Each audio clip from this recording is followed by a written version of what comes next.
वक्फ board ने दिल्ली के 6 मंदिरों पर ठोका अपना दावा।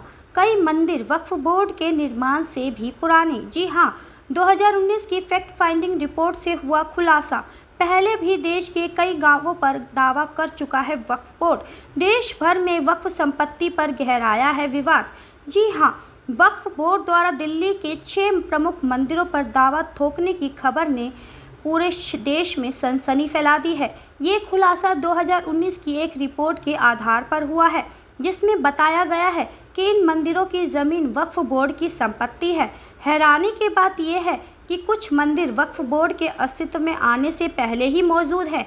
दावा यह किया गया है कि अल्पसंख्यक आयोग की 2019 की फैक्ट फाइंडिंग रिपोर्ट के सामने आया है, जिसमें दिल्ली के कई मंदिर को वक्फ बोर्ड की ज़मीन पर स्थित बताया गया है। वक्फ बोर्ड का हिंदू ज़मीन पर दावा करने का यह पहला मामला नहीं है। हाल ही में बिहार के गोविंदपुर गांव में भी वक्फ बोर्ड ने पूरा गांव अपना बताकर वहां के निवासियों को नोटिस जारी किया था। गोविंदपुर, जो पटना से 30 किलोमीटर दूर स्थित है और जिसकी जनसंख्या लगभग 5000 है और 90% हिंदू आबादी वाला गांव है।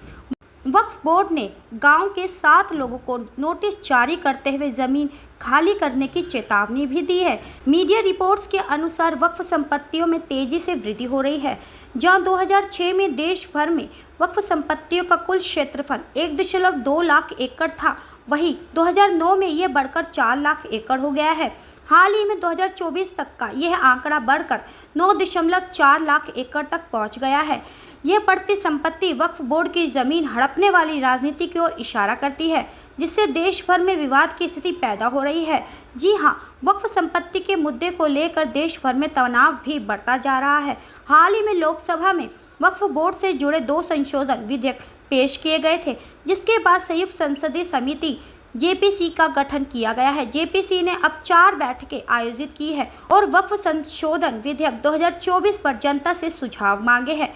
समिति के आधिकारिक सूत्रों के अनुसार 18 सितंबर 2024 तक समिति को 91,78,419 ईमेल प्राप्त हुए थे। संपत्तियों को लेकर उठे सवाल और विवाद के बीच ये मुद्दा और भी गर्माता जा रहा है। देश में कई संगठनों और राजनीतिक दलों ने वक्फ बोर्ड की संपत्ति और वृद्धि और उनके दावों पर भी कई सवाल खड़े किए हैं।